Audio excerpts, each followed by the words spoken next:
আমি সুন্দর মতো আগে নাওটা টাইনা হ্যাঁ পাড়ের ভিতরে তুলতেছি আর রাহাতরে পাঠাই দিছি একটা ব্যান গাড়ি আনতে।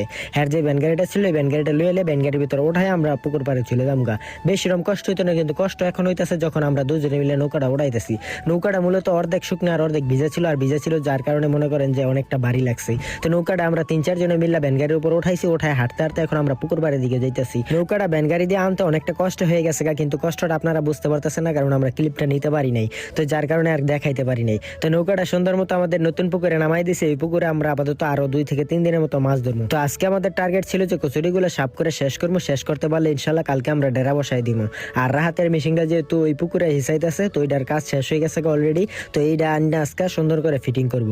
তো আমি নাইমে দুইজনে মিলে আপাতত নাইমে পড়ছি, নাইমে কচুরি তুলতেছে আর আমি কচুরিগুলো বাক করে আর দিকে ঠেলে ঠেলে দিতেছি। কচুরি সাফ করার সময় মাঝখানে খেয়াল করলাম যে কিছু সারা মাছ এখনো আছে, তো যাই হোক এখন আপাতত পরিষ্কার করি আর রাহাতে এদিকে মেশিনটা ফিট করতেছে।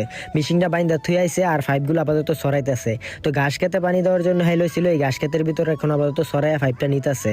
তো এইদিকে নিতেছে আর আমি এদিকে ঠেলে ঠেলে নাইমের দিকে দিতেছি। আর মাঝখানে যে লতা পাতাগুলো ছিল এইগুলো কাছি বাদে মনে করেন যে কাটাটা অনেক কষ্ট করে যাবো গা। তো নাইমে বড় বড় কচুরিগুলো তুলতেছে আর আমি বললাম যে ঠিক আছে তুই এইগুলো তোল, আমি বড় বড় কচুরির সাইডে রাইখা দিয়া আমি ছোট ছোট লতা পাতা যেগুলো আছে এগুলো সুন্দর মতো সাইজ করতেছি। মাঝখানে যে বাঁশটা ছিল বাঁশের সাইডে যে লতা পাতাগুলো ছিল এই অল্প কটা রাইখা দিয়া বাদ বাকি যতগুলো আছে আমরা ততগুলো সবগুলো একসাথে কাটলাম। মাঝখানে যদি খালি রেখে দিই তাহলে পুষ্করিণীর ভিতরে মাছ লাড়াচাড়ি করবো আর মনে করেন যে মাছ একটু নষ্ট হওয়ার সম্ভাবনা আছে, তো যার কারণে আর কি পুকুরটা একদম খালি করতে চাইতেছি না। মেশিন বসে আমরা পানি কমায় তারপরে মাঝখানে অল্প কদ্দুর যে সোবা চাবি রাখবো ওইগুলো পরিষ্কার করবো না। এখন আপাতত আমরা কচুরিগুলো সাফ করি। নাইমে বড় বড় কচুরি সাফ করতেছে আর আমি ছোট ছোট কচুরি সাফ করতেছি। হ্যাঁ বড় বড় কচুরি যখন সাফ করতেছিল তখন হ্যাঁ পায়ের তলে বড় বড় কই মাছ পড়তেছিল। কই মাছের সাইজ উত্তরে যেগুলো ধরছিলাম ওইগুলোর চাইতে একটু ছোট দেখা যাইতেছিল, তো যাই কিছু করার নাই, বাকিটা আল্লাহ ভরসা দেখি ধরতে থাকি। তো ধরলে মনে করেন পুকুরের তলে যেগুলো আছে ওইগুলো ধরতে পারলে মনে করেন যে বুঝতে পারবো কই মাছের সাইজ আসলে এটা অরিজিনাল নাকি এটা ছোটগুলা আর বড়গুলো আছে। তো আমার লঙ্গির চিপে একটা শিং মাছের বাচ্চা বেয়ে জায়গা আছে, তো যার কারণে আমি উঠে পড়তেছি। তো এখন শিং মাছটা ভালো করে খুলবো। তো শিং মাছটা খোলার আগেই দেখি যে ছিঁড়া দিয়ে ছুটটা বার হয়ে গেছে, তো যার কারণে আর কি রাখতে পারলাম না।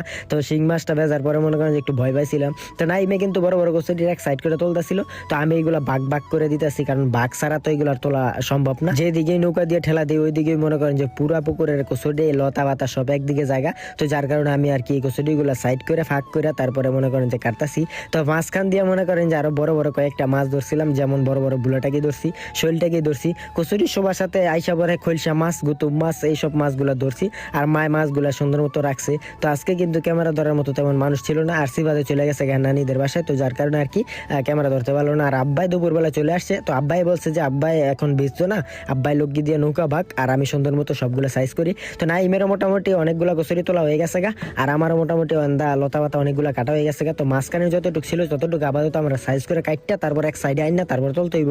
আর পুকুরটাতে 1 পুরুষের বেশি গভীরতা থাকার কারণে পানিগুলো অনেক ঠান্ডার, যার কারণে আমরা নামতে পারতেছি না। আর আজকে যদি আমরা নৌকাটা না আনতাম তাহলে মনে করেন যে সাতটায় এগুলো সাফ করা পসিবল ছিল না, তো যার কারণে নৌকাটা আনাতে অনেকটা উপকার হয়েছে। তো এখন আব্বাই ঠেলে ঠেলে আনতাছিল, তো সবগুলো আমরা সাইড করে লাইছি আর মাঝখানে যতটুকু ছিল ততটুকু আমরা রাইখা দিছি। আর এক সাইডে নাইমে বড় বড় কচুরিগুলো তুলতেছে, নাইমরে মূলত চুক্তি দিয়ে লাইছিলাম, তো যার কারণে হ্যাঁ পাশাপাশি আমি সহযোগিতা করতেছি।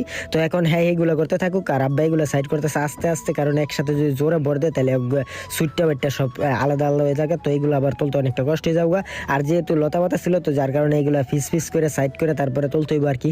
আর এগুলো যারা যারা দিয়ে তুলতে হইব কারণ খলসা মাছ আর গুতুম মাছ সবগুলো বেশ জারিছে, তো যার কারণে এগুলো সাইড করে আমরা একটু জারে জারে তুলবো। তো আব্বাই আমার তোলাতে সহযোগিতা করতেছে। এর আগের বার তো মনে করেন আব্বাই টান্দা টান্দা দিছে মেহনত হওয়ার পর আর আমি উপর থেকে ধরছি, আর এখন আব্বাই টান দিতেছে আর আমি নিচ থেকে একদম তুলে তুলে দিতেছি। তো যাই হোক এখন আবার তো আমাদের গোসরি তোলা মোটামুটি হয়ে গেছে।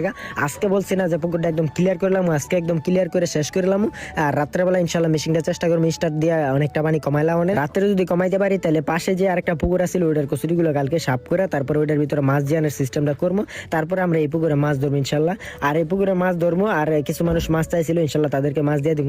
তো এখন আবার তো আমাদের পুকুরটা দেখাই মোটামুটি ক্লিয়ার হয়ে গেছে। ওই যে একটা সাইডে খালি বড় বড় কচুরিগুলো ছিল ওইগুলো নাইমে তুলতেছে, আর এক সাইডে অল্প কিছু ছিল ওইগুলো আমরা টান্দা লইয়ামু। তো যাই হোক আজকের ব্লগটা পর্যন্ত সব ভালো থাকবেন সুস্থ থাকবেন আর আমার নেক্সট ব্লগের অপেক্ষা করবেন।